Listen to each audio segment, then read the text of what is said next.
So hello there guys, and welcome back to a brand new episode of the DNF1 F1 Podcast.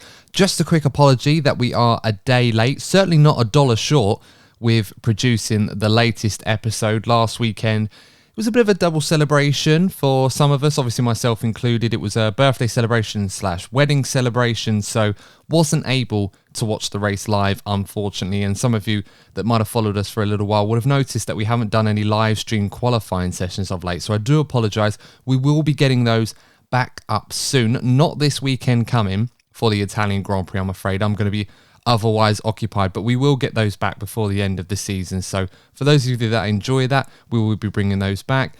And of course, just to extend a congratulations to the happy couple that I was there to see get married this weekend, Mr. and Mrs. Hansbury. Congratulations on your wedding day, and hopefully wish you guys a lifetime of happiness. It was a lovely event for all, but we're going to be talking about the Formula One, the reason why you've all come here to join on this show. And for those of you that aren't familiar with us and what we do, we are the independent F1 podcast made by the fans and for the fans, as we bring you race reviews, previews, and all of the latest talking points, news and gossip in the world of Formula One, which we relay for your listening and viewing pleasure. And what can we say about the Dutch Grand Prix? Plenty of talking points, plenty of controversy, plenty of strategic decisions going one way or the other, and of course, the rumours circulating the F1 paddock and on social media regarding a certain team and a potential conspiracy theory doing the rounds on collusion between two teams, which of course is not allowed in F1, which of course we will be talking about. But the one thing that seems to remain a constant in this F1 22 World Championship is Max Verstappen winning once again, stretching his lead now to 109 points in the Drivers' Championship after winning at his home Grand Prix at Zandvoort to the eruption of the home Dutch fans. A sea of orange, some flares, and of course, one in particular not really in the right place on the circuit, but we'll talk about that as well. And we'll be breaking down all of the main talking points in this episode of the podcast. And of course, joining me as usual, we have the wonderful panel, the usuals, the OGs, the regulars, if you like, Courtney Pine and Lee Wallington joining us as always. Gentlemen, first of all, thanks for joining us on the pod once again. It's a pleasure. What are your thoughts following an incredibly dramatic Dutch Grand Prix? First of all, I'd just like to thank everybody that subscribed to the channel. We recently reached the in and around 800 mark. So thank you, everybody. The road to 1,000 subs is well and truly on. And yeah, just a big thank you to everybody that supported the channel, appeared on the channel, and also Adam, a big thank you to yourself, mate. You are the backbone of this channel. I just wanted to put it out there how much work you put into this channel, mate. So keep up the good work. Oh, ain't he a sweetie, ladies and gentlemen? No, I appreciate that. But it's always a passion to do this sort of thing and share our passion with everybody that tunes in. So, of course, to extend the thanks from Courtney. Yeah, thank you, everybody that's tuned in. Of course, if you are new to the DNF1 YouTube channel or new to the podcast, you can subscribe to us on YouTube. It's absolutely free, and you'll get great content from us, including everything that we've just mentioned already and plenty more to come. And of course, if you follow us on your favorite podcast and platform, that's absolutely fine. But of course, you can support us by giving us a nice review, depending on how much you think that we are worthy of. Hopefully it's 5 stars, but if it's not, do let us know why, and we'll do our best to try and improve the show for you lovely lot. Lee, let's come to you. How have you been, and what did you make of the Dutch Grand Prix this weekend? Been very good, and it was a very enjoyable weekend with a lot of strategy variations, a lot of overtaking, which was surprising considering it's a circuit that doesn't have a lot of overtaking, although not as much overtaking as you probably would have still liked for Zandvoort, but it was generally an enjoyable weekend through and through. Yeah, absolutely. And plenty of talking points to be getting stuck into. And I think the first place that we probably should start for this weekend's Grand Prix is just another formidable performance by the reigning defending world champion, who looks very much on his way now, if he wasn't already, to retaining his crown in record time as well. His fourth win in a row, his 10th of the season. Yeah. Very much well on his... Actually, it might be his 5th win in a row, actually. Just got to check mine. I think it's his 4th. Yeah, his 4th. I made a lot of notes on this. I just want to make sure, because I'm a little bit cautious. Someone will be very clever in the comments and actually catch me out on this, as they often do, and these guys keep me honest. So thank you for that. I actually didn't put how many in a row it was, but I'm going to take your word for it and say fourth. It does sound about right, because I think the last winner that wasn't Verstappen was Carla Signs at Silverstone. Yeah, that's right. So I think that was I think that's about right. But yeah, Max Verstappen's 10th win of the season, very much looking in good form to try and break not only the consecutive number of wins in a row, which stands at 9, I believe, from Sebastian Vettel back in 2013, but of course, the outright record for the most Grand Prix wins in a season, which is currently held by Sebastian Vettel in that season, and of course, Michael Schumacher from the 2004 season. So pretty big numbers. One of the only records, actually, that Sir Lewis Hamilton doesn't currently hold, from what I understand, which is amazing, to say the least, because he has pretty much every other record going in F1. But of course, let's talk about Max and Red Bull first. Guys, what did we make of this weekend? Did it seem a formality almost that Max Verstappen was going to win this race? And was the biggest surprise that he actually did have to put some work in towards the end to get the job done?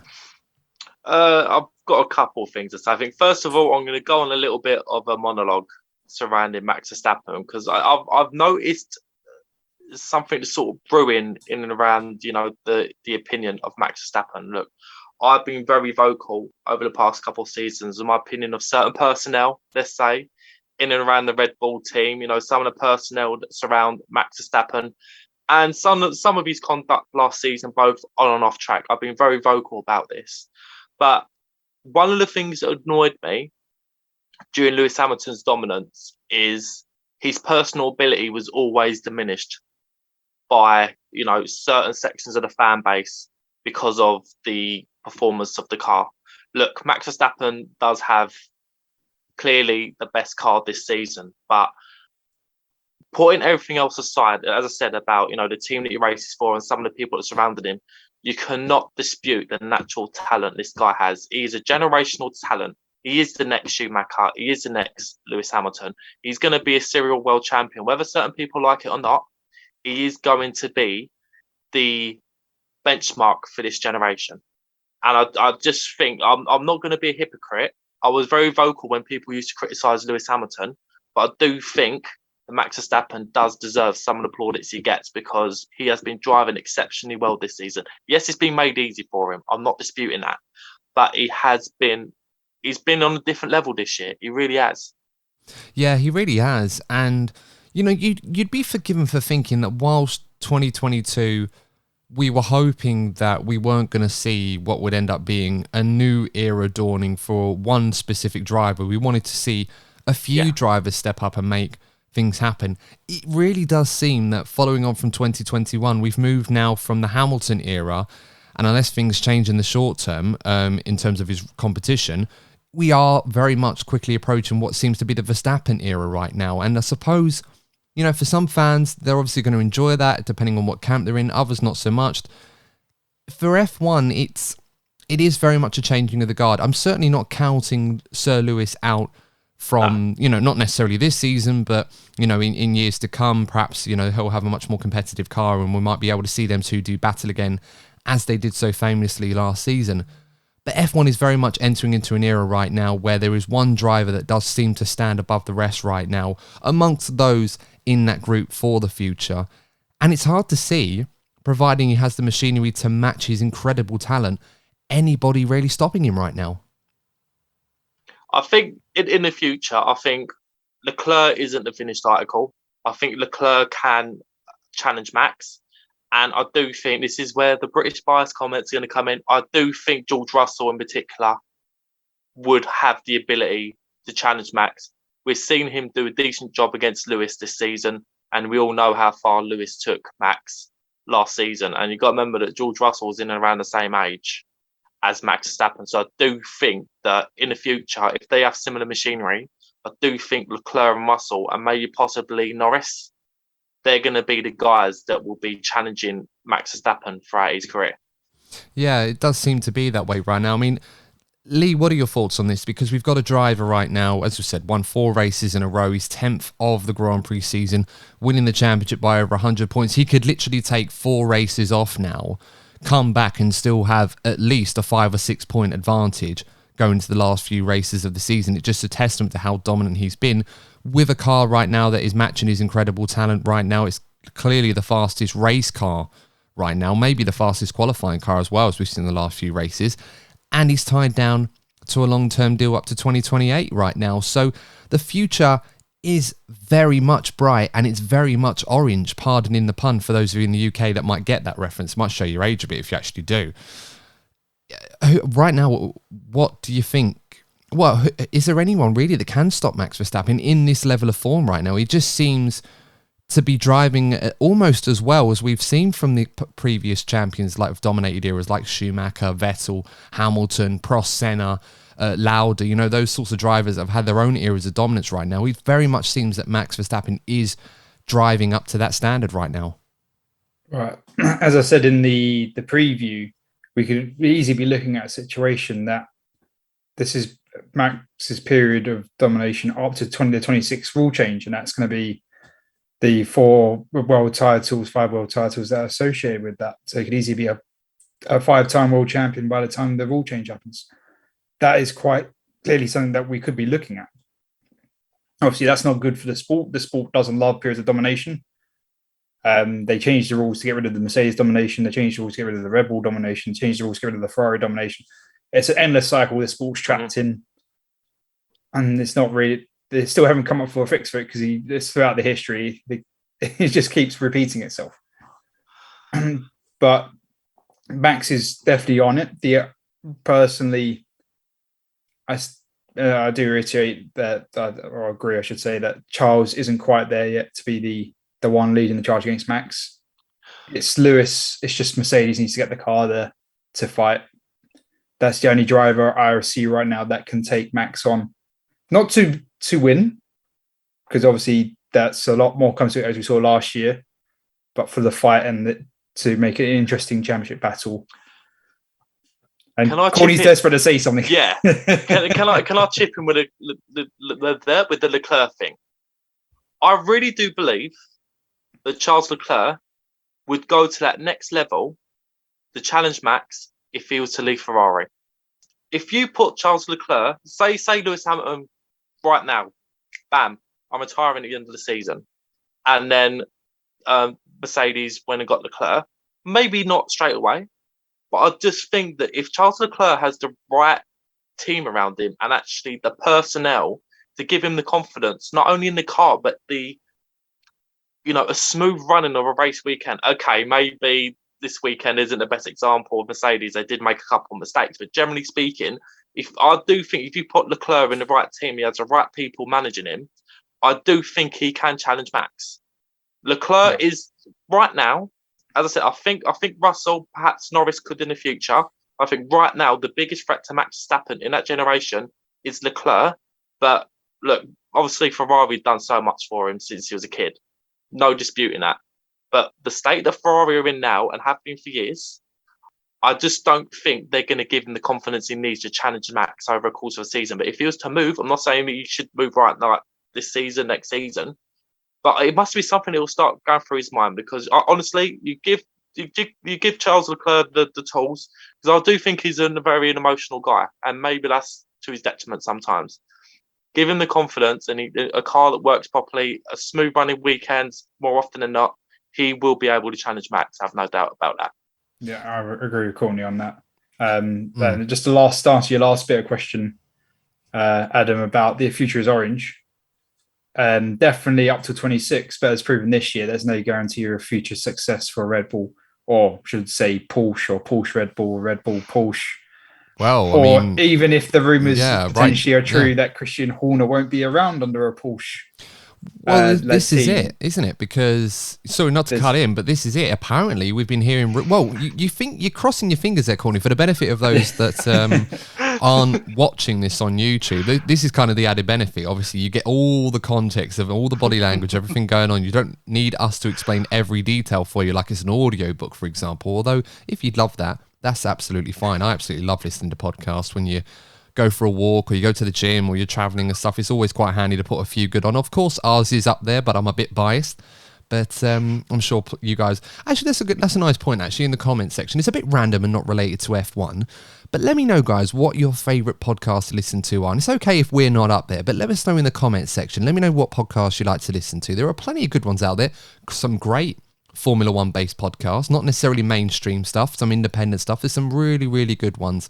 People that we've had on our show and vice versa, some great stuff anyway. That's just a bit of a side note, but let us know what ones you like listening to, guys. But, as we were talking about Porsche and Red Bull, obviously there have been rumours going around that deal might be dead because Red Bull aren't satisfied with the ambitions of Porsche in terms of what they want long term. And it does very much seem that Porsche want to take over the team fully, not just a 50% stake. They want it to be with a long term view to taking over Red Bull completely. And obviously there is a lot of pushback from the likes of Christian Horner and Dr. Helmut Marko. And of course, the ultimate decision does seem to fall with Dietrich Mateschitz, and he obviously trusts those two directly beneath him to sort of lead the insight, I suppose, and offer their take on things. And there seems to be quite a bit of pushback there. So from what we've been hearing, he's quite keen to sell. Well, yeah, of course. We have heard that too. I mean, you were talking to us about it earlier, Lee, that Dietrich Mateschitz is keen to sell. And obviously the people at Red Bull aren't keen for a merger that may end up becoming a full transition into Porsche, which obviously creates job security. I mean, look, if Porsche are smart, people say what they want to say about Christian Horner, but he is absolutely brilliant at what he does.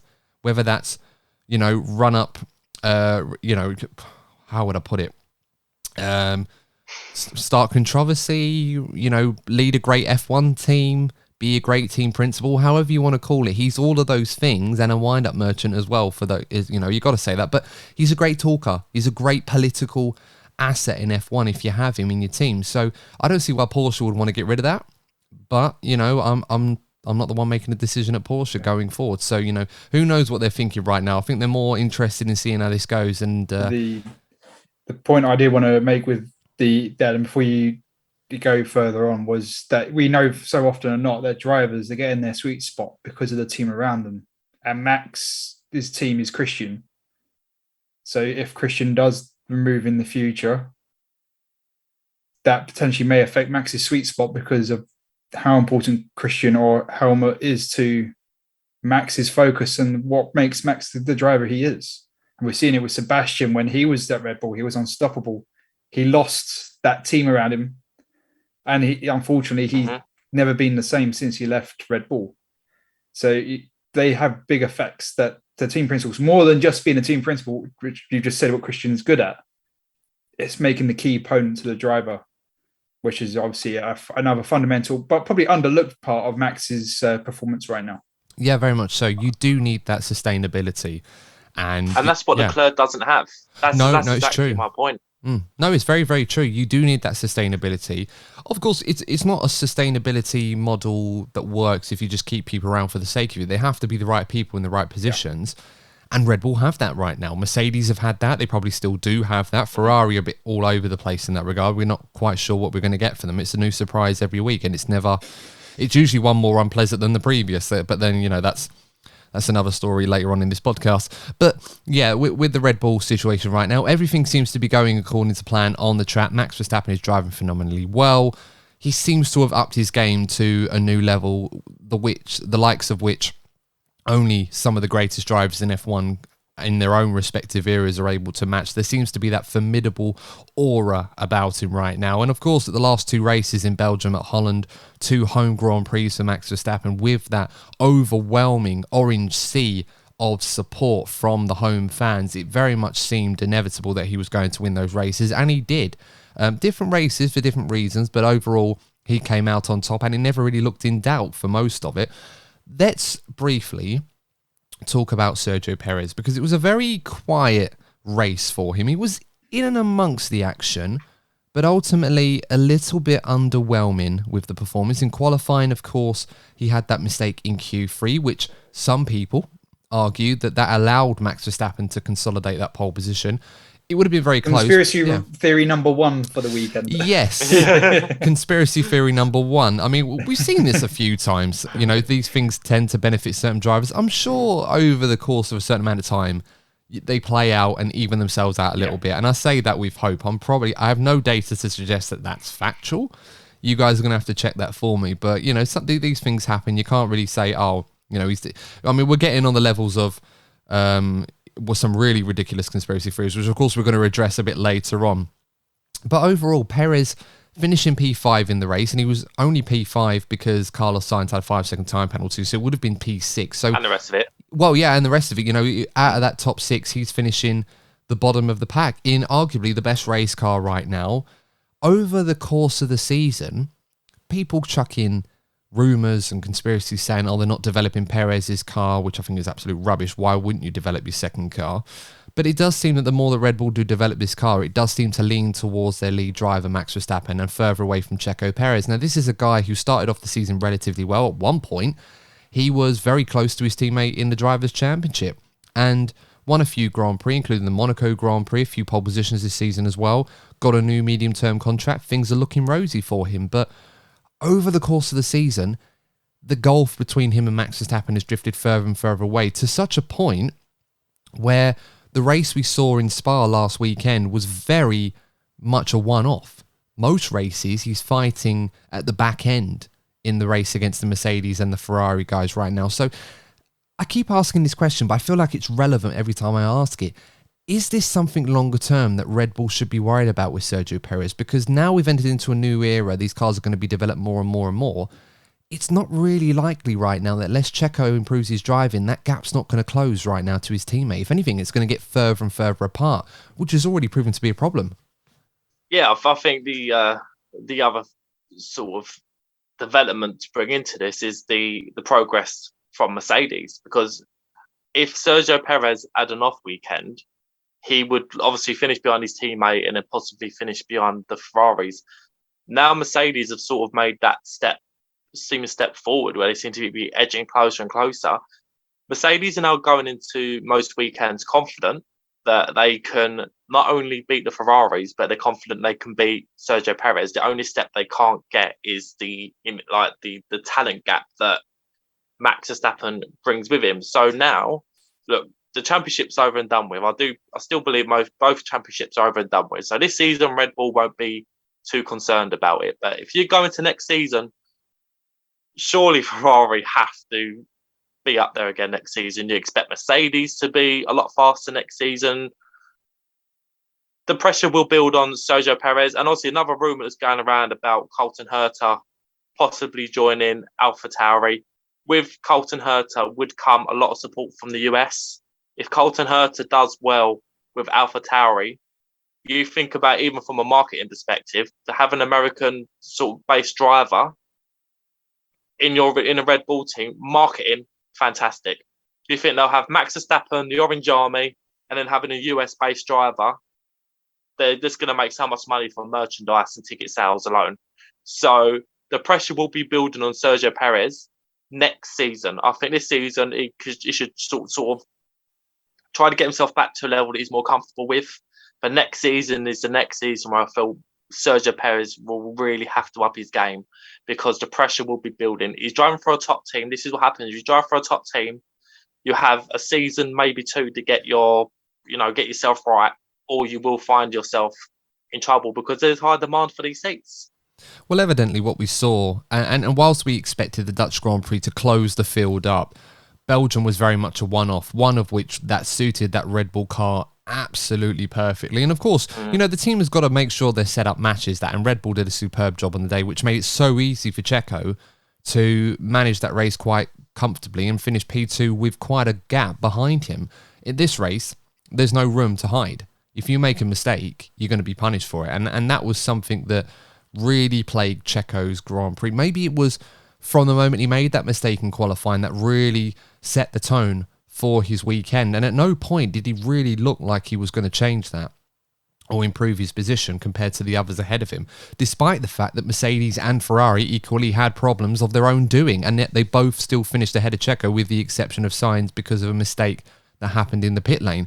So you can't even really defend him with that. I mean, Lee, Courtney's made a really good point already about the upcoming drivers that could be in the AlphaTauri seat next season. Mentioned Colton Herta, although that's obviously a different topic altogether, which we're going to be talking about in a bit more depth in our Italian Grand Prix preview with a very special guest we've got lined up later in the week. So certainly looking forward to that. That's all pending the super license situation as well.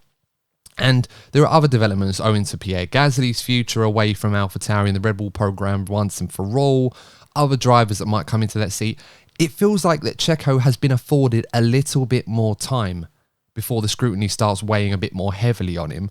So with that in mind, Lee, what has Checo got to do to try and improve his situation in 2023 going forward? Because as Courtney mentioned, once AlphaTauri have all their ducks aligned of where they want to go going forward in the medium term, surely the priority for them going forward will be, right, who are the best two drivers in our program, or who is the best driver that we have that can partner Max Verstappen?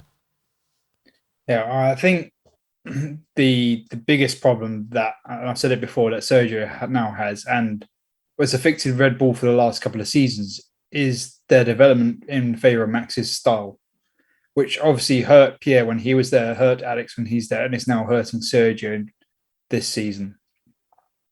And that's just a fundamental problem that Red Bull have. They may not call it a problem, but that's what I believe is their fundamental issue that they've got with their number two driver, that they're not developing the car to give it a drivability to bring the performance for the number two driver. Yes, they're putting all the eggs in the basket for the number one driver, but that affects the Constructors' Championship if you completely ignore your number two driver's preferences.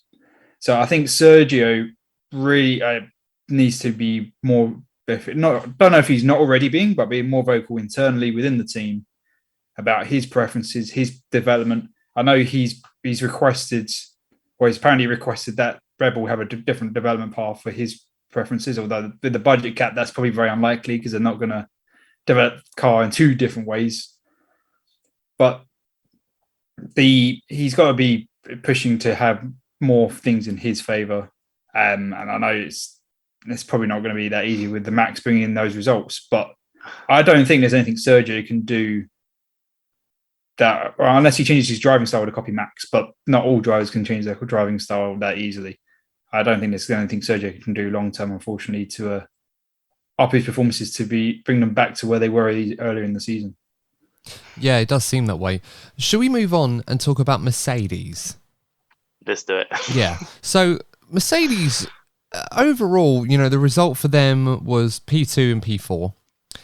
According to Hamilton and Russell, they were very disappointed after qualifying as they both believe that Checo's mistake in Q3 cost them the opportunity of finishing their flying laps, which they believe by their own admission would have at the very least brought them in second and third on the grid ahead of the two Ferraris. Now, look, I only watched a certain amount of qualifying, but from what I saw of both of those laps, they would have been close, but I think I probably would have given the benefit of the doubt and said that perhaps Ferrari, Leclerc at least, probably would have been ahead of them, but I don't think they'd have been second and third, but it was very close. They could have had a mega final sector and changed it, but Hamilton, I think, was about just over a tenth off of Verstappen, so it was just a little bit off Leclerc, but you never know with these things.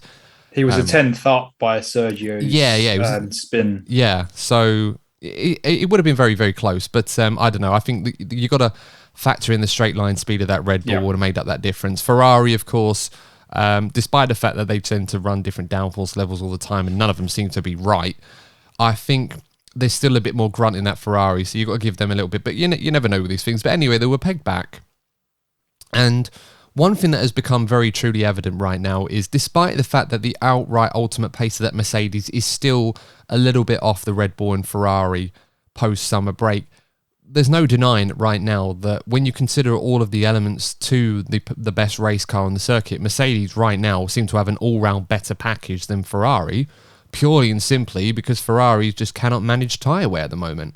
It's a faster car, but the tyre degradation is so great that Mercedes will just overhaul them in the race. And ultimately, that's kind of what they did, at least with Carla Signs. Leclerc, I think, actually drove a very solid race. He was just unfortunate with the way it panned out, and that's what stopped him from finishing P2. He was very much there or thereabouts with Max, and he did have Lewis covered for most of it. Whether he'd have got Lewis at the end, if things didn't change, I don't know. It would have been difficult. That aside, Mercedes will be very disappointed with how the race sort of finished for them. Both their drivers drove very well for different reasons. Lewis, I think this was probably the closest that Sir Lewis has come to winning a Grand Prix this season. I think outright on merit, he was in the game.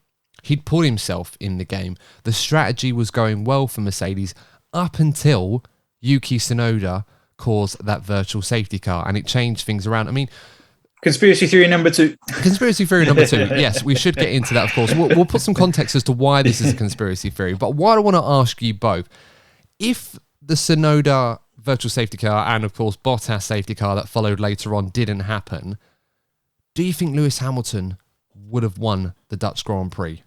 I'm intrigued to get your thoughts on this. I think he's certainly in with a chance. I think we've seen with Lewis Hamilton's defensive driving, particularly in recent years, it's been second to none. So we'd have had a great, grandstand finish. Obviously home Grand Prix for Max, up against his old title rival Lewis Hamilton. We were robbed of a grandstand finish. I can't quite say how it would have ended, but yeah, the virtual safety car was the one that killed it. With the actual Bottas safety car, it was a tough one for Lewis. That was just like Abu Dhabi all over again. I just think Max did have the outright pace advantage, of course, but obviously if Lewis had gone in for the soft tyres, Max would have been ahead of him and then would have probably whisked off in the background anyway. But it was the virtual safety car that robbed us of that grandstand finish, and I think that's why there was an element of frustration. I'm going to be honest with you. If we recorded this straight after, I probably would have said some things emotionally that would have gone down too well. I was raging over that Tsunoda thing. I'm not gonna lie, I was absolutely raging because I thought this has robbed the fans of a grandstand finish. The people have their theories over what has happened. Yeah, but that was if that Tsunoda incident, I don't quite know what went on there. It was very bizarre to say the least. If that hadn't happened, we'd have been asking that question up until the final laps of the race. It was still a good race overall, but it could have been even better if it wasn't for that Tsunoda incident. Yeah, I mean, that aside, if the race had just played out normally, by Mercedes and Red Bull's forecast, if you can sort of compile the two together, they had... Well, the strategy was for Mercedes, obviously they started on the mediums, whereas the other 4 drivers, Ferrari and Red Bull drivers, all started on softs. Max did have a fresh set of softs, which I don't think he used until the very end of the race. I think he started the race on used softs. So Mercedes were able to make this one stop work. Red Bull, of course, wanted to stretch that opening stint for Max until a bit later on so that they could put on a fresh set of hards going towards the end anyway. So they felt that Max had to pit a little bit earlier owing to this virtual safety car, albeit, it was convenient for him, but it was a little bit earlier than they would have liked. By their own forecast, if none of that had happened, they roughly had Max Verstappen about 8 or 10 seconds behind Lewis Hamilton with a 20-lap tyre advantage and, of course, 2 compounds softer than Lewis. Now, of course, at which point with about 20 or so laps to go, that would have been quite interesting to see how that worked out. And there would have been a cut-off period in the strategy where Max had to get the move done before the tyre advantage went away and went back towards Lewis, by which time it may have been too late. By their own admission as well, we should add in, they both predicted that Max Verstappen was going to win the race comfortably, even if the virtual safety car hadn't happened. They reckon he would have had the speed, the talent, of course, and the tyre advantage to get Lewis towards the end and would have won that race. We'll never know. As you pointed out, Corny, we'll never know. But then, of course, this is what I'm basing my opinion on. I think they were right in that Max would have won the race anyway. Lee, would you agree with that, or do you feel that perhaps there was some room in there that we can sort of, facilitate the fact that Lewis could have been a caveat in this? His talent, he may have been able to pull something out of the bag. Well, firstly, I would have said if it wasn't for the VSC or the actual safety car, Mercedes would have walked away with a double podium again. They would have done second, third. So that would have been a better result than their second, fourth. So not too far off. But it would definitely be, as Courtney said, it'd be a lot more interesting finish to the race than it was. Because seeing, especially for the Dutch fans, seeing Max hunt down Lewis over 5 or 6 laps and then see how quickly he get past us, be it 1 lap or 5 laps, don't know. But if any driver was going to do some defensive driving against Max on older tyres, it would have been Lewis. He probably wouldn't have done it. I think the speed difference in the tyre life would have been too great for Lewis to hold it on for 20 laps. But if anyone was going to do it, it would have been Lewis. But still a a second and fourth, I still think is a very good result from Mercedes.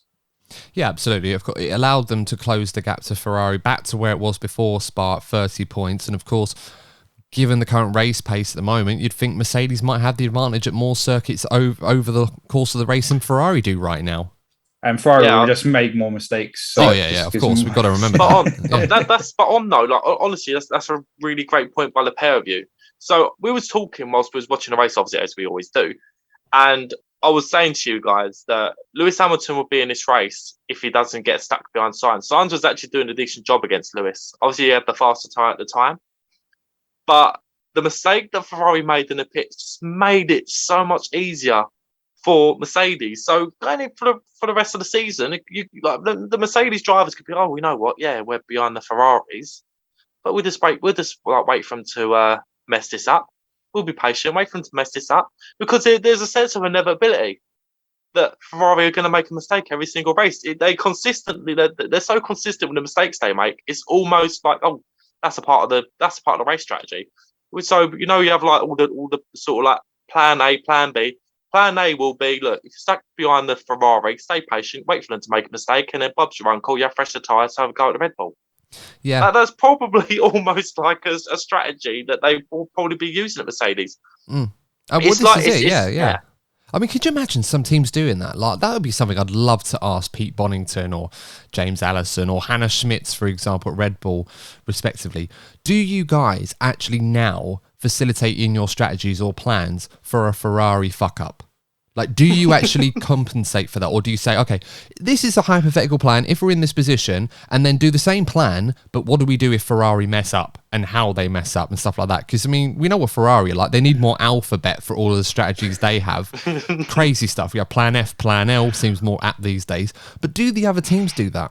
I really want to know. If you know a race engineer or a strategist out there that does these things, I'd really love to find out, because that'd be quite interesting. But this is how it goes right now. I don't know if teams actually do this. They probably don't factor in for teams making mistakes. They obviously plan for a perfect scenario, like nothing goes wrong or stuff like that, and maybe some subsequent strategies in case things do. I don't know, but interesting to sort of think about.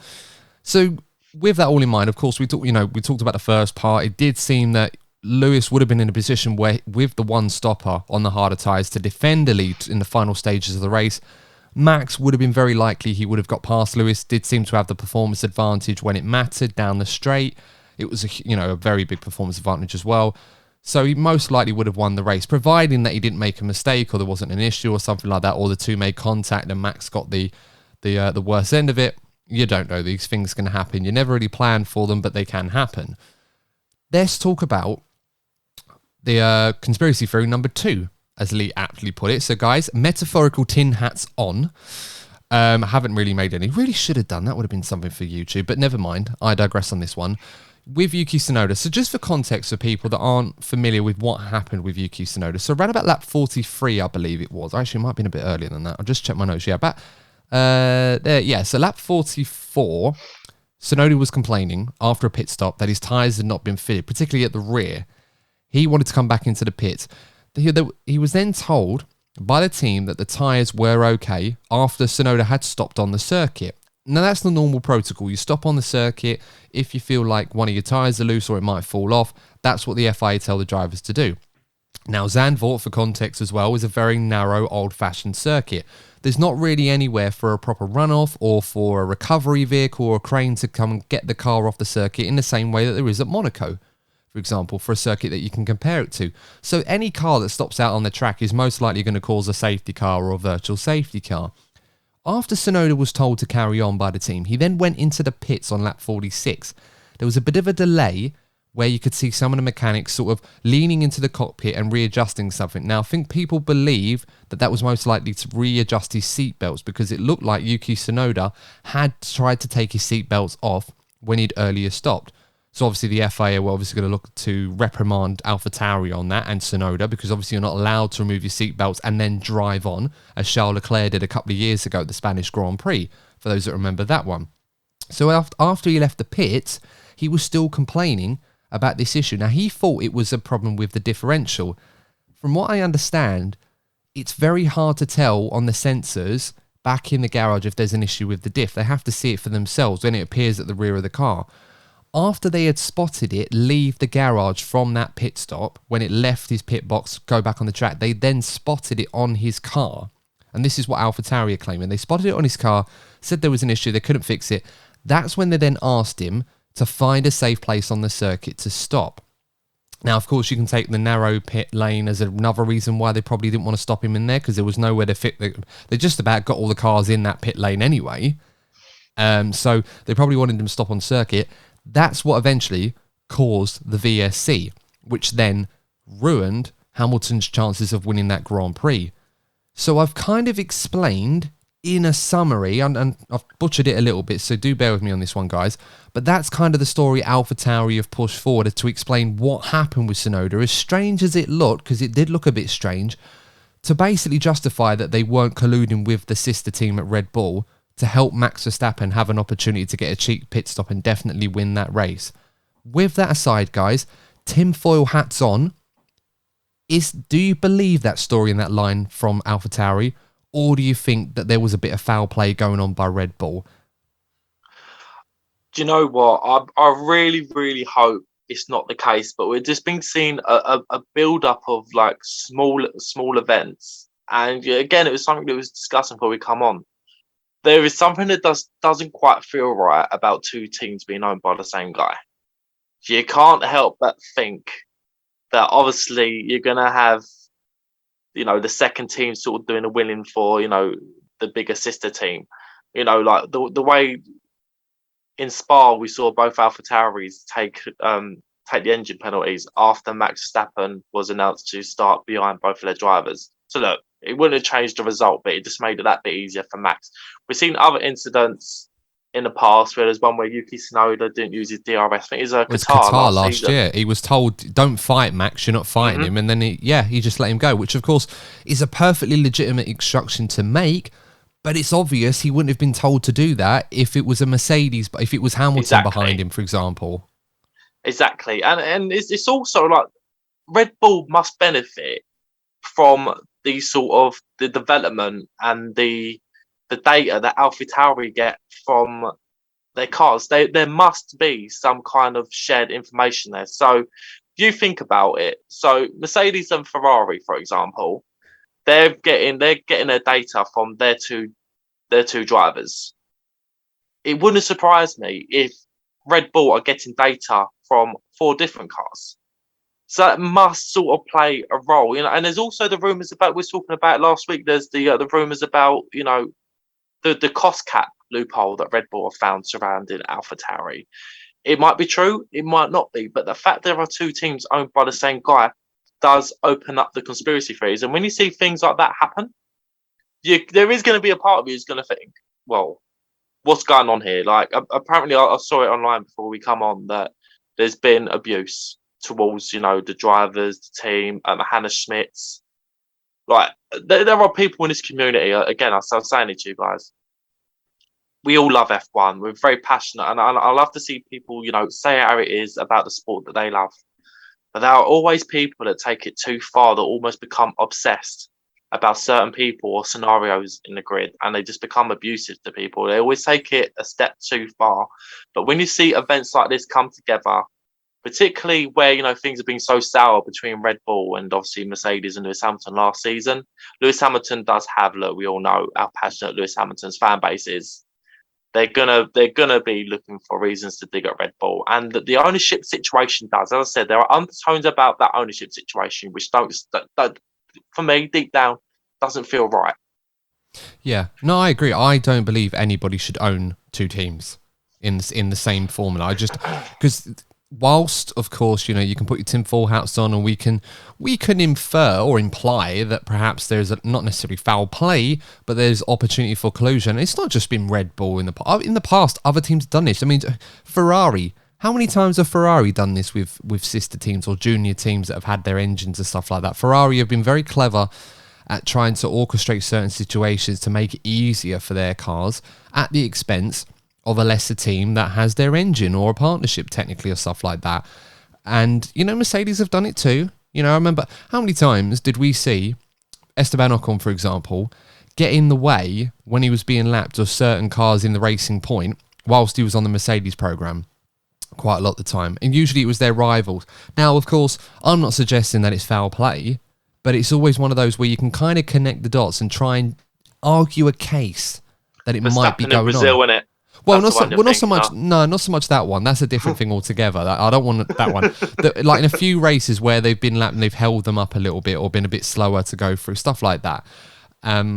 Again, scenarios where you can try, as I said, you can try and draw a conclusion from it or deduce something from it. But obviously, there's trying to have a conspiracy theory and then it actually being factual and happening. I mean, the abuse you mentioned, which is unacceptable, of course, mostly directed towards Hannah Schmitz, the Red Bull head of strategy there, which was absolutely appalling. And it drove AlphaTauri to have to put out a social media statement, which they put out, and they said, and I'm quoting their statement, they said, "It's incredibly disheartening to read some of the language and comments directed at our team towards Red Bull Racing's head of strategy, Hannah Schmitz. Such hateful behaviour cannot be tolerated, and to entertain accusations of foul play is unacceptable, untrue, and completely disrespectful towards both Hannah and us. We have always competed independently, fairly, and with the highest levels of respect and sportsmanship. Yuki had a failure that the team didn't immediately detect, which caused him to stop on track. To suggest anything different is insulting and categorically incorrect."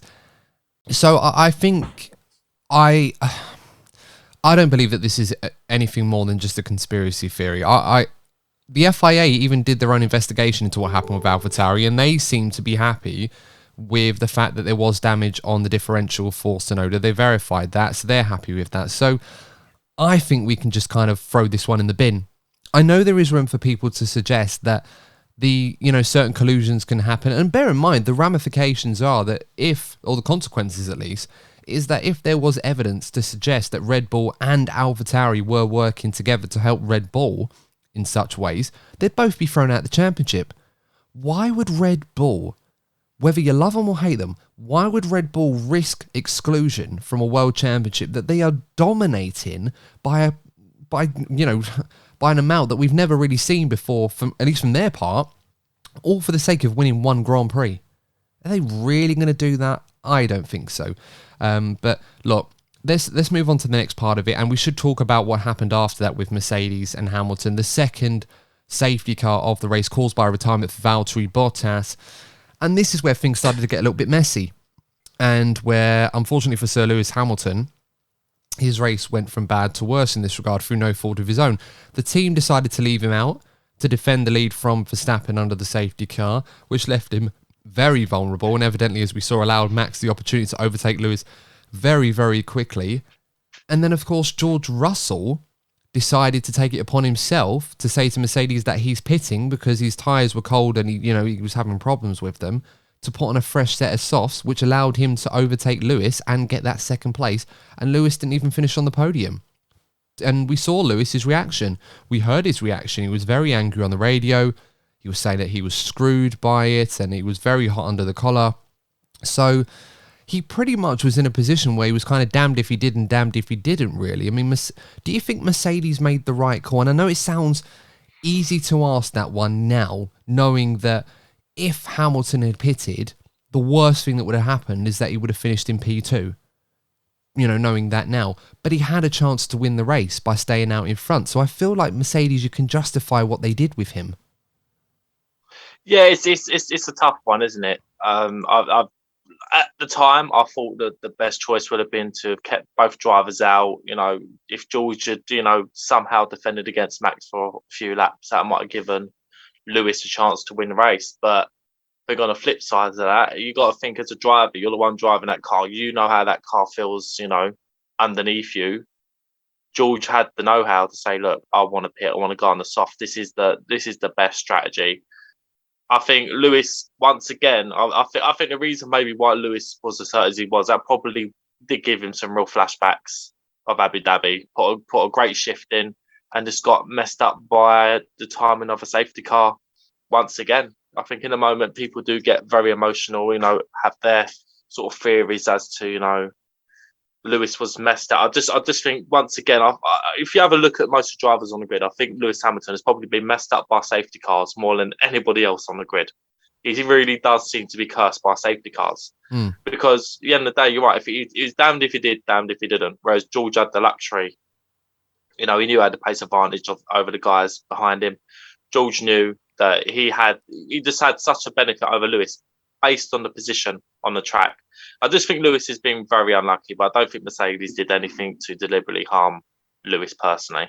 No, I mean, I don't think there's anything deliberately to harm his race, but it's one of those really where you have to make a decision in the moment, as Toto Wolff mentioned, and it either goes your way or it doesn't.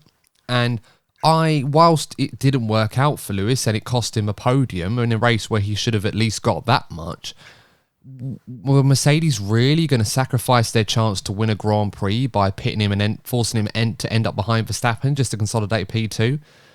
Probably not. Because then, you'd flip it the other way around and Lewis would say, oh, why are you pitting me? I could have defended it from Max and stuff like that. So he's in an impossible situation. It's just very unlucky, Sir Lewis Hamilton. It didn't work again. It just worked against him.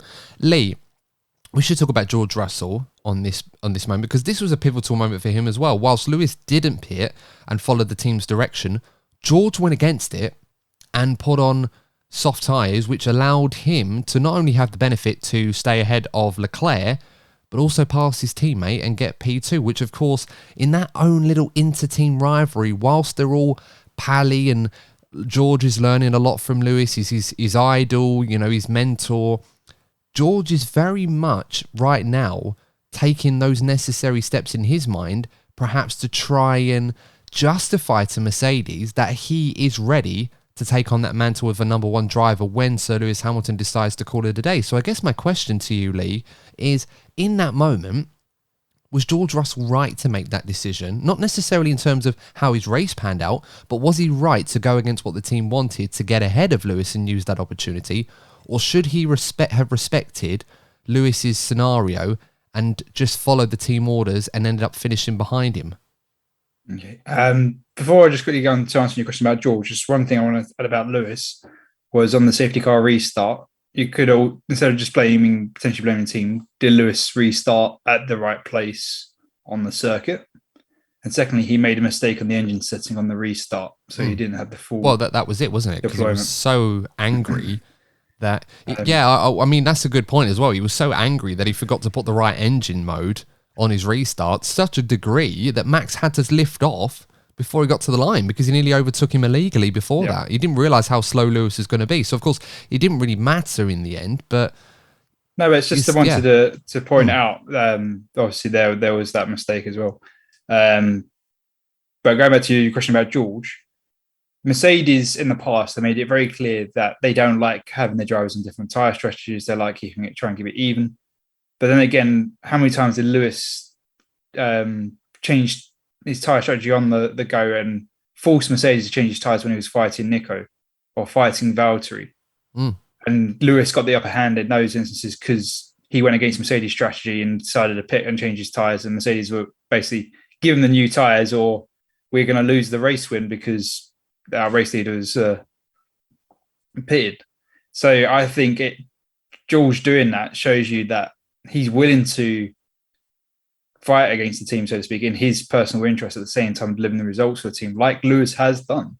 So there's nothing against George in doing this. And it just shows you that the steps he's taken this year, he has not struggled coming up from that Williams. And he's all right. Lewis didn't get a podium in Spa. All right, he didn't finish the race. But before that, Lewis has had a string of podiums, and now George has finished ahead of Lewis on the track and is like, hang on, look, I've stopped this string of podiums. Now it's my turn. So he's hoping anyway. So I think it's a very important moment for George to do that. Yeah, I mean, it's unpopular. It might be an unpopular opinion. I've seen a lot of people on social media, again, most people that seem to be a little bit too extreme in their opinions, attacking George Russell for what he did, to spite his teammate. Now, I don't believe that he spited Hamilton at all. It was an opportunity where a safety car came out, and when that happens in those moments, I don't think you can revert to type in terms of balancing the strategy. I think you just have to think for yourself and in the moment think of what the best strategy is for you. Now, you kind of expect your team to do that for you. But as you said, Lee, Mercedes are always going to try and balance things out between their drivers. They don't really like their drivers going against each other on strategy.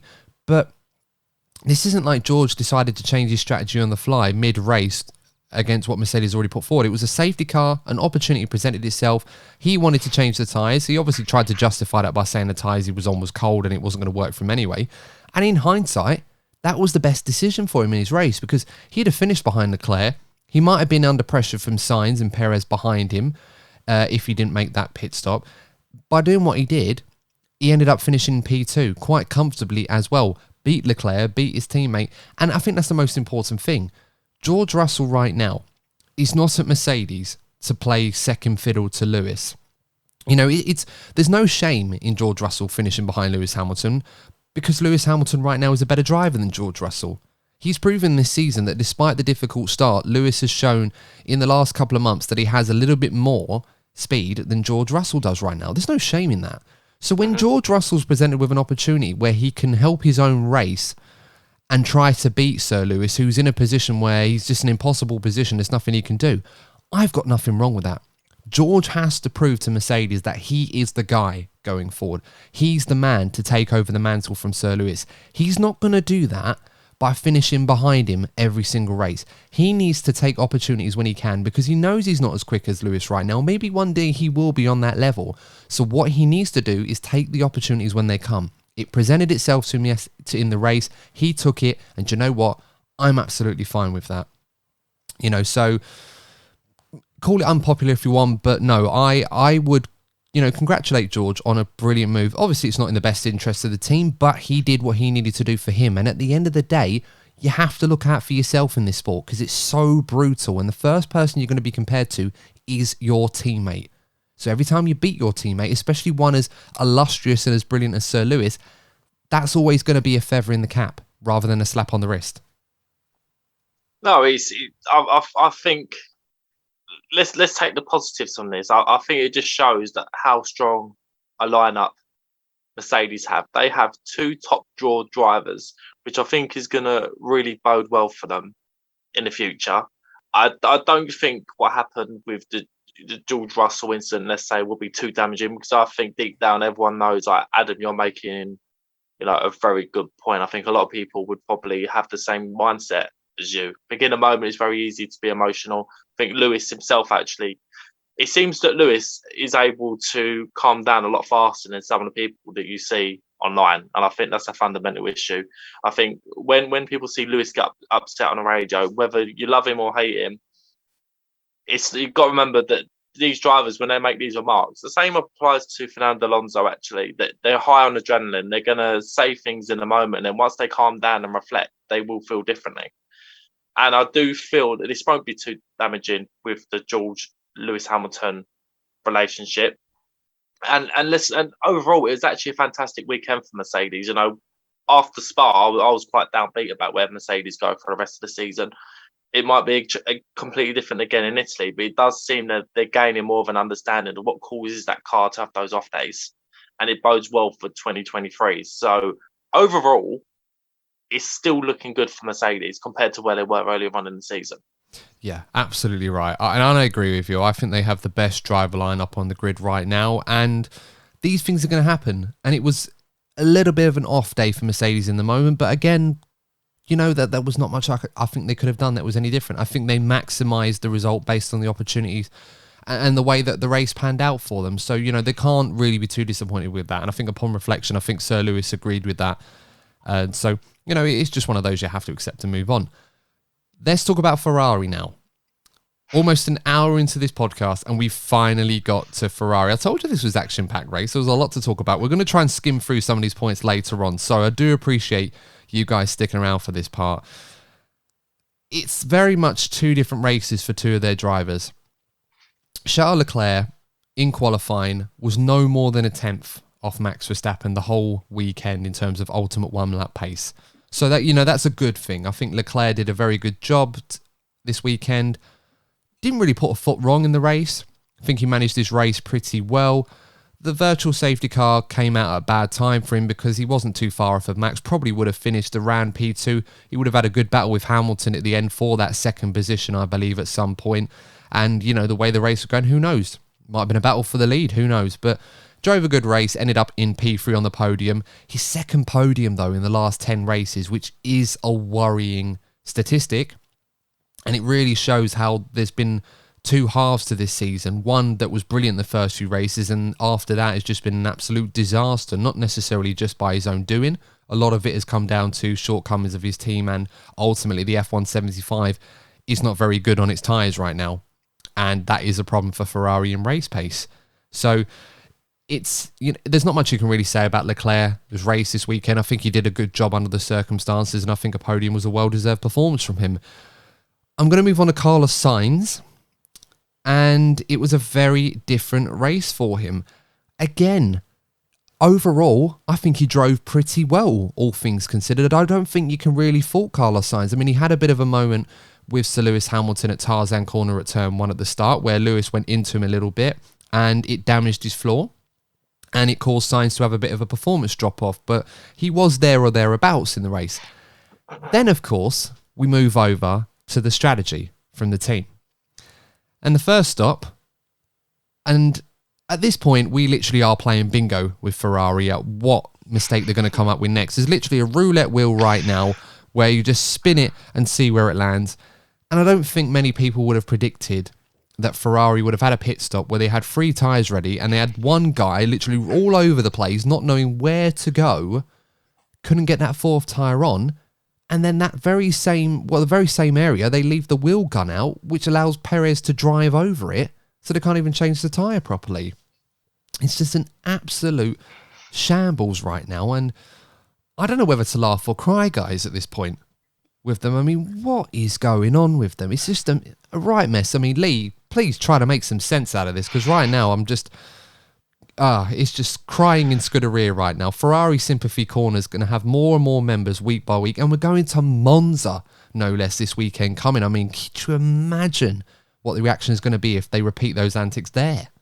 I know, Monza, I know we got our preview later in the week, but Monza, they just won't fit a tyre on and send it out with 3 tyres and get a penalty for unsafe release. But that's a separate discussion. No, I mean, it could have been quite dangerous with Sergio driving over the wheel gun. That could have been quite a nasty accident. You just imagine if that gun had got caught in the floor and it's taken the whole I don't know actually the proper name for it, but all the equipment, overhead equipment for the Ferrari garage with them. I mean, that takes out the engineers, that drags into the who's the next one? Being McLaren, into the McLaren team, and that could have been a really nasty accident. Thankfully, even the pit wall. Yeah, the people on the pit wall could have been in danger if he'd, gone into the wall and there's debris flying. Yeah. It could have been messy. You're right. I mean, on a side note, guys, is the Zandvoort pit lane still fit for purpose? Because with these cars getting bigger, the pit lane's so small. I don't know what F1 can do to change this, because they seem committed to Zandvoort because of how well Max is doing, and that's fair enough. But that pit lane is way too small.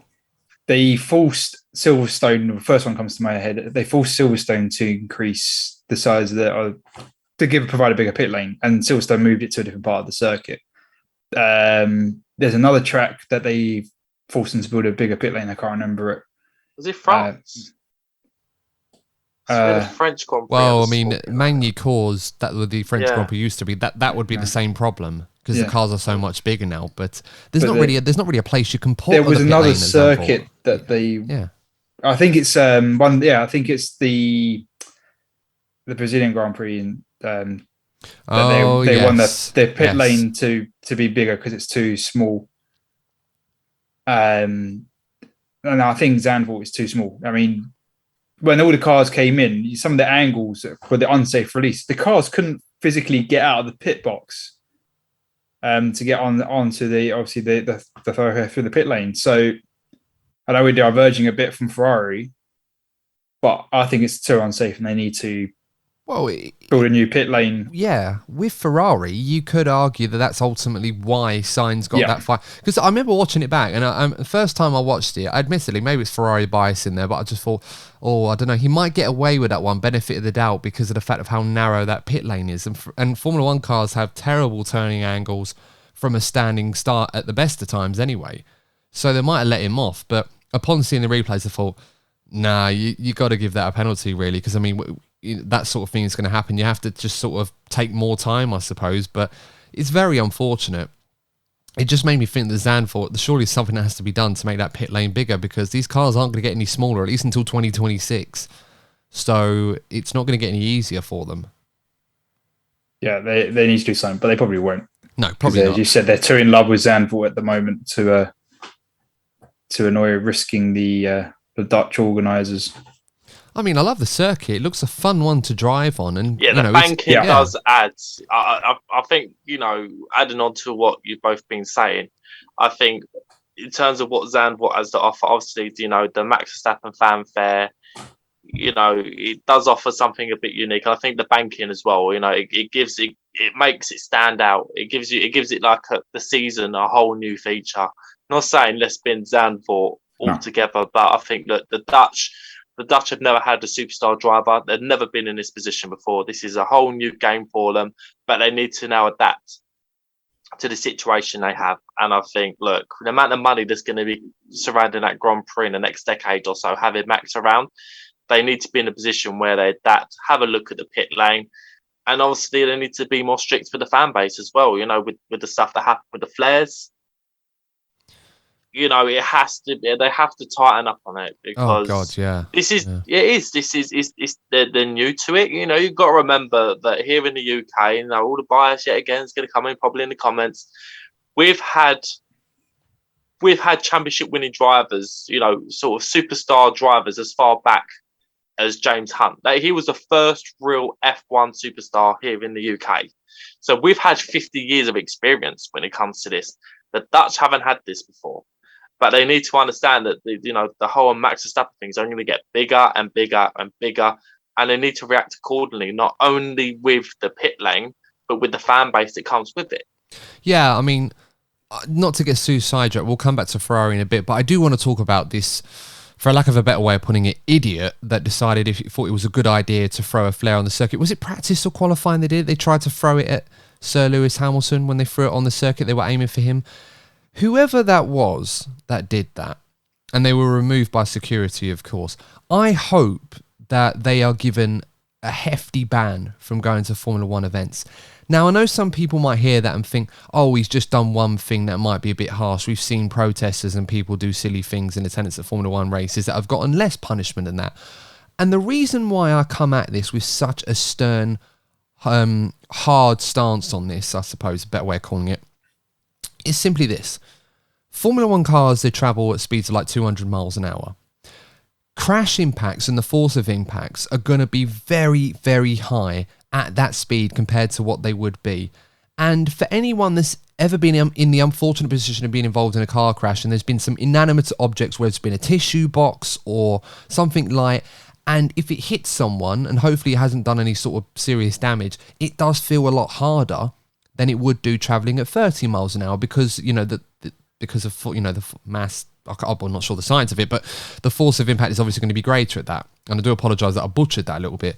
And I always remember back to Felipe Massa in 2009, Absolutely. The Hungarian Grand Prix, when he got hit by that loose spring that came off another car and it hit him at speed, and it knocked him out, and it fractured his skull. It nearly killed him. Mm-hmm. So could you imagine what would have happened if something like that gets swooped up by these cars that are meant to be, swooping air with ground effect, and it's thrown them up in the air and everything else, and it throws it into the impact of another car or hits Sir Lewis Hamilton while he's travelling at speed? Literally, you could kill someone doing that. I think it's absolutely unforgivable. I don't care how drunk you were or how much of a fun time you were having. It's unacceptable, and it's going to ruin it for other fans. It really will, because you'll have to. I think some of the fans actually, they did. This is what we need to raise here. Like, it's so easy. Like, I've been very vocal about the behaviour from some of Max Verstappen's fans, but you can't tar everybody with the same brush. And I'm glad it's highlighted that, people within that grandstand had a go at that idiot.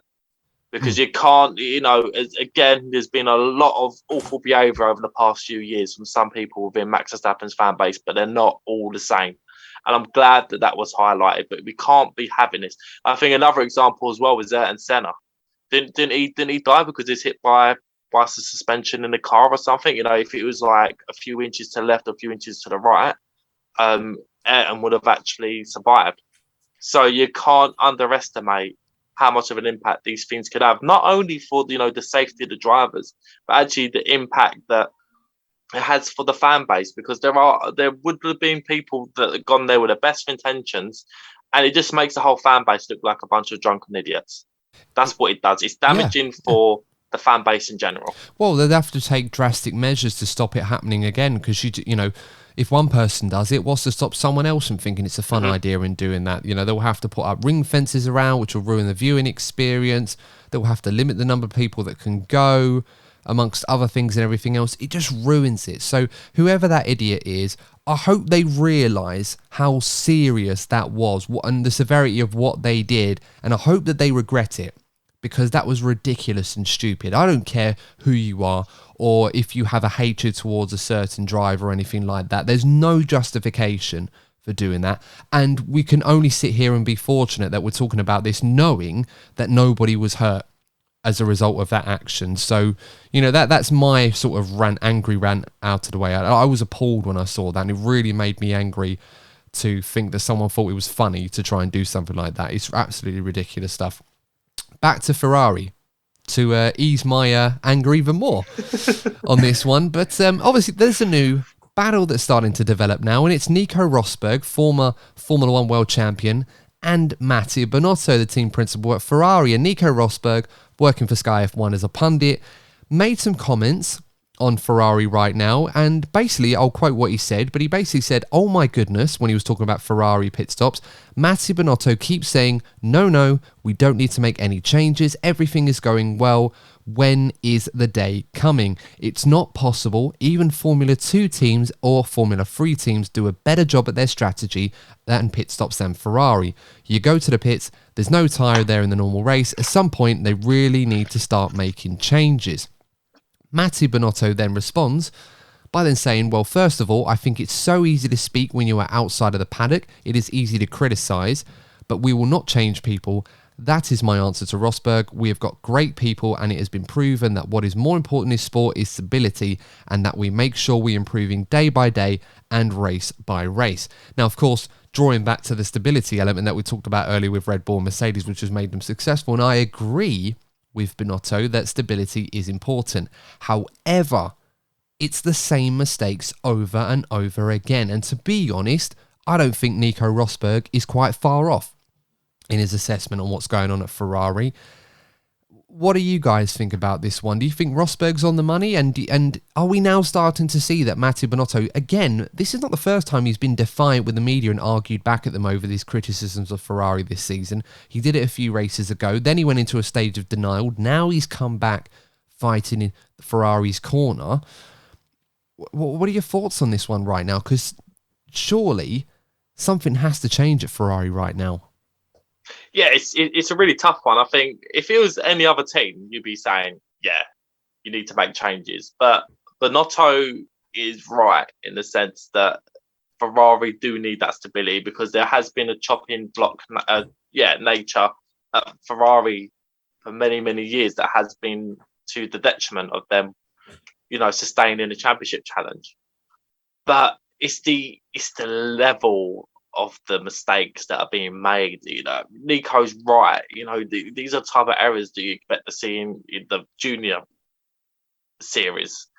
And I don't know, I think Binotto's been sort of the part of the Ferrari family for such a long time that maybe he's not noticing things because he's intrinsic within that Ferrari family, whereas you just get the feeling that if a Christian Horner or a Toto Wolff was to become team principal at Ferrari, I do feel I'd be able to highlight things a lot sooner because they've come from the outside. I just feel that Ferrari are an enigma, and it is to the detriment of the team. I don't think there's a short term fix for it though. I do feel that the situation at Ferrari is very much complicated, and it's because of the way that the team runs. Yeah, very much so. And I think, to talk about Rosberg's comments to try and diminish them by saying that he doesn't know what he's talking about, he's not been there. I mean, we're talking about a guy that won the Formula One World Championship. I think Rosberg has a fairly good idea about how a well-oiled machine of a team should be operating versus one that isn't. I think he has experience in that owing to his time at Mercedes. I think his comments actually come from a place of experience and knowledge and know-how. So Matty can't really diminish that in the same way he did when he was attacking the media last time they were on his case. Lee, we've gone over this with Ferrari so many times already, but what are your thoughts right now with Ferrari? Is stability the key for them right now, or do they really need to address the lack of quality that seems to be there compared to their rivals at the moment? Well, as Corey mentioned, Ferrari has had a culture of removing people when they don't get the results. But stability is key, so it is a tough thing to not revert back to type and get rid of people. But stability is key if you've got the right people. And something is broken in that Ferrari team this year. I'm not saying, fire people. By all means, I'm saying they need to have further internal training. They need to redeploy or reorganize ineffective staff to other parts that better suits their talents or things like that to provide the stability. I'm sure Ferrari have very competent staff, but something is not working. And I'm not, as I said, it's not to fire people, but they need to find the stability where the people can provide their best of their ability. And at the moment, I don't believe somewhere in Ferrari that people are delivering the best of their ability. Something is not working because a team of Ferrari's caliber shouldn't be making the kind of silly mistakes that they made this season over and over and over again. It's, as you said, as you being a Ferrari fan, it's so disheartening. And I know we got the preview this week, but what will Ferrari do this weekend? Well, this is it, yeah. I think with Ferrari, like they've made some, they made some good changes in the management, over the last 2-3 seasons that have helped put them into the position they're in. Like, let's not forget that Ferrari have come a long way since their struggles over the last couple of seasons. But I still think Ferrari are still closed off. They're like, it's almost like a clique in Ferrari. It's like an Italian clique. Whereas you think about, again, we always use Mercedes and Red Bull as the prime example. They poach the best talent from the other teams. Like the reason why Red Bull, let's not forget, one of the main reasons why Red Bull have such a good engine is because they poach the best personnel from Mercedes. Because Mercedes have had the best powertrain over the past 7-8 years. Whereas Ferrari do seem to like to keep it, within the Italian family. We've seen examples where they went against that with James Allison. We all know that circumstances outside Ferrari's control led to him going. But that was an example. They bought somebody from outside that Italian family, from outside that Ferrari family, and they had a guy that was developing a race-winning car. I think we sometimes forget about the 2015 car. That was a race-winning car that had a lot of potential before James Allison left. So I just think if Ferrari really want to make that step forward, they need to be looking at running in a way that Mercedes and Red Bull do, where they're are very much more open to bringing in personnel from other teams compared to the way Ferrari are. Yeah, absolutely right. And for me, I think the most important thing right now for Ferrari is they have to start addressing this lack of quality in certain areas. And these mistakes are happening again and again and again. And they have this really annoying ability right now to find newer ways to mess up. It's not even like they're making the same mistakes again and again. You almost forgive them for thinking, what are they going to come up with next? We go to Monza next weekend. Of all the places on the calendar for Ferrari to need a strong weekend, this is the one. It doesn't necessarily have to be a race win, although I'm sure a lot would be forgiven if Ferrari were to get the win this weekend. I certainly would be one of them, would be hoping for that, so fingers crossed on my part. But the only thing I can say to Mattia Binotto is this. You've been burying your head in the sand and denying that these problems have been existing for some time now this season. And whilst it should be commended that you've been able to be a huge pivotal factor, if not the one big contributor to Ferrari's return to top form again and being a championship fighting, race winning team again, the car is good. That's great. You should be praised for that. But you're falling short right now, not necessarily because your team's making mistakes all across, whether it's yourself, your strategist, your mechanics, your drivers, all of it. You're refusing to acknowledge them, that they're happening. And that's the first that's the first part of dealing with a problem, is acknowledging that there is one. It's as simple as that. And if your idea of making things work is stability, that's fine. But if you know that there's a problem and you don't deal with it or try to fix it, I know what's going to happen. You guys know what's going to happen. Everyone else knows what's going to happen. And we might see something like that at Monza. Ferrari right now, they will act before Binotto does. And if they do, there's only going to be one person that they're going to remove. And that's going to be him. Mm-hmm. I don't want to see that happen because I believe in what Binotto can do with this team, because he should be given the opportunity to do so. But right now, he's not doing himself any favours the way that he's acting. Stop attacking the media. Stop denying it's happening. Just deal with the problem. Yes, it takes time. But the more you deny it and the more that you say that these things aren't happening, when it's clear as day that they are, well, quite frankly, it's going to be made. The changes are going to be made for you rather than by you at this point. So, you know, that's my rant on Ferrari over with. We should talk about some of the new teams. I'm realising the time here. We've actually gone quite a bit overboard with the big three teams. So I do apologise to those of you that listen to this show and more interested in some of the other stories going on the grid. One story that we do need to talk about is Alpine versus McLaren. Alonso versus Lando Norris. And of course, we've got Ocon and Ricciardo playing their parts as well. Lando Norris will consider himself very unlucky because he was racing well. He was ahead of Alonso. Alonso got the rub of the green in terms of the strategy and got Lando at the end. Alpine getting some more big points on the board. It does feel right now that after the summer break, when it looked like McLaren were going to overhaul them, they found another gear and they have the upper hand. And it's a huge contrast where we have two drivers in Alonso and Ricciardo, neither of which are going to be at their teams next season for different reasons, but one of them is still doing the business for his current outfit. Ricciardo, on the other hand, is certainly not. And I sympathise with Danny Rick, but right now it does feel McLaren are losing out because it's 1 against 2 in Alpine's favour. Spot on. That's the situation, as harsh as it is, and you know, really gutted for Daniel Ricciardo, and I really hope that he gets a seat. Again, we discussed it a lot in our group chat. I think a good move for Daniel would be a move to Williams. Both driver and team are on the rebuild or hoping to get back to where they feel they should be. I think it'd be a great project. But I don't want to sidetrack too much more what's going on this season. Again, gutted for the guy. But in terms of, you know, the harsh reality, is Daniel's form is costing McLaren in this constructors battle. And if anything, it's making it look better on McLaren that they made the right decision to get rid of him. That if you're looking black and white, you know, the points that have been lost, that is the reality of the situation. Yeah, I mean, we can talk about Alpine really cocking it up with Oscar Piastri in the next episode when we preview the Italian Grand Prix when we have a bit more time.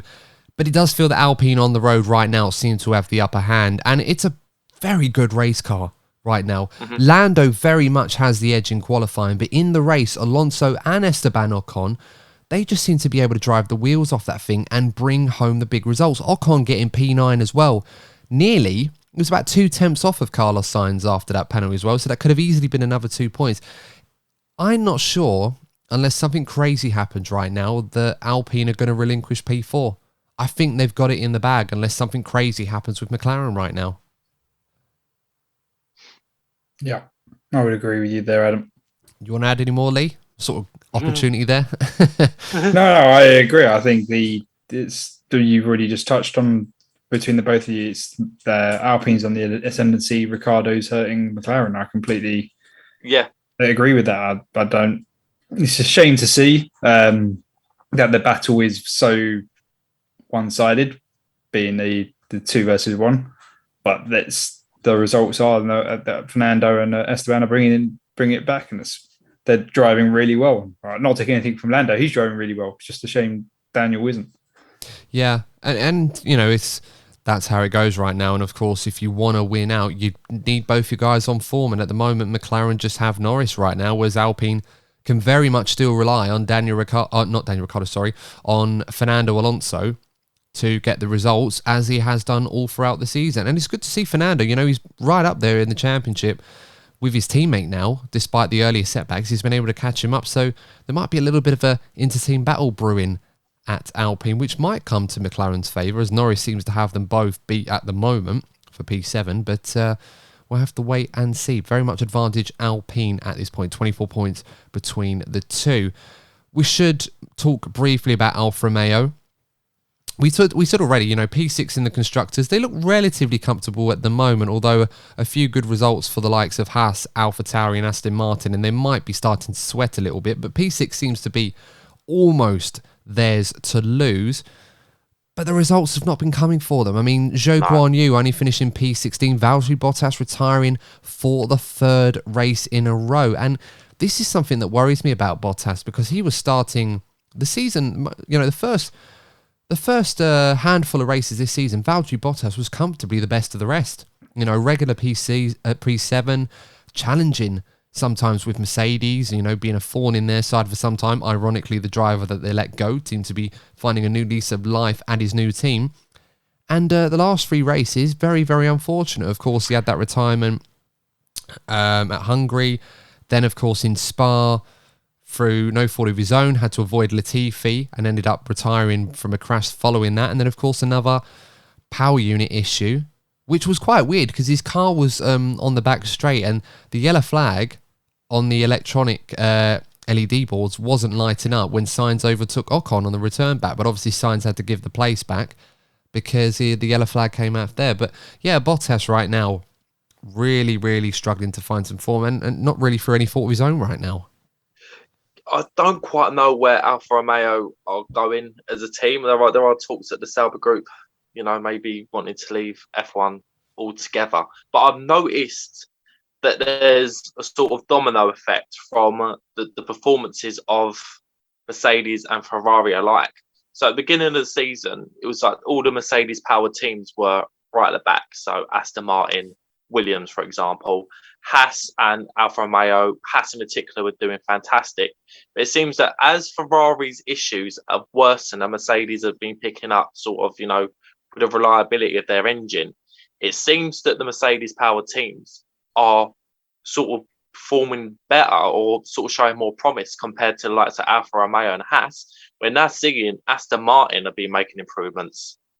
Even Williams, with Albon, Williams seem to be able to get more out of their cars. So as these Ferrari related teams seem to be faltering, the Mercedes-powered teams are slowly but surely picking up better results. Well, this is it. I mean, Albon, talking of him, he got into Q2, finished P12 in the race, had a nice little battle towards the end with Stroll and Gasly. Of course, Stroll comfortably getting that final point for Aston Martin, and it's kind of creating a nice little battle there for P7. I mean, we've got Haas on 34 points at the moment, currently occupying that. AlphaTauri on 29 points, Aston Martin on 25 points. So they're all very much bunched together. I mean, Gasly just missing out on the points. Obviously, Tsunoda was very unfortunate with his issues. Mick Schumacher finishing P13, Magnussen 15th, although Magnussen kind of ruined his race at the start on lap 2 when he had a bit of a scary moment. Very lucky not to crash out there. So it's very much all to play for in that part of the grid at the moment. Where do you see that one going, guys? What are we thinking? Haas, AlphaTauri or Aston Martin? Haas with the advantage right now, but not much to separate them. And it only takes one big result from one of them to turn the tide right now, with Haas arguably having the worst car of the three, but they have the advantage on points at the moment. So what do you think, guys, before we round off this episode? Where do you see that one going at the moment? Very hard to call. I think Aston Martin have the momentum. I think let's not forget about how well Lance Stroll was doing in qualifying until there was a technical issue. I think we're going to see one last crescendo from Sebastian Vettel. I think he's going to get a big result for the team before he retires. I think he's going to want to go out with a bang. And I think Aston Martin seem to be the team, the team that are going places, and I can see Williams being a pain. Well, I don't want to be too harsh on Latifi because we have been very vocal about Latifi, but it's going to be Albon that's going to be the pain in the bum for these other teams. I think Albon's going to be taking points or point scoring opportunities away from the likes of Haas and Alfa Romeo, and I think Aston Martin are the team to watch for the rest of the season. Yeah, I think so too. Albon could be a factor in all of this inadvertently, but he's certainly making himself a nuisance right now. And as I said, it takes one good weekend to change things for the better for your team, really. And it could come from any one of them right now. There's not really one driver in that pack that I look at thinking as being the difference maker. I suppose if I had to pick one, it's most likely going to be possibly Pierre Gasly or Sebastian Vettel, one of those two perhaps. Lee, what about you? Who do you think is looking good for the final, 7 races of the season to go? Who's going to be the difference maker in this battle for P7? Well, as a team, I definitely agree with you both that I think Aston Martin's got the momentum out of the 3 teams. I do think that as a pairing, right, Sebastian is just driving for fun now, but I think, I say more than I think, I would like him to have a good result before he finishes. All right, he's not going to get a race win, he's not going to get a podium. I'm not going to delude myself, but he's going to get a nice result for the team. But Lance has picked up his results a bit recently, and he's being closer to the levels of performance where Sebastian is compared to the last few races, or the few races before the last few races. Sebastian will be several places ahead and Lance will be around the back because he's getting nowhere with the car. The improvements they've made to the car has brought the car back towards Lance, and he's now getting a performance out of that car. And I think that the momentum is coming in. I think Lance is actually going to be the differential, as much as I have stated him in the past. I think he's found his mojo. He's going to be the key differential in this battle.